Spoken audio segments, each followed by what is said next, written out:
How to log in into Spark credit card online.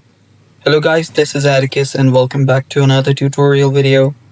In today's video, I'll teach you guys how you guys can log in into your Spark credit card.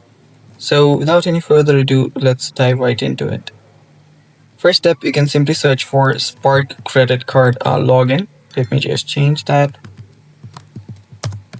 So let's change this to Spark credit card login, and after you do that, you'll find this website by Capital One.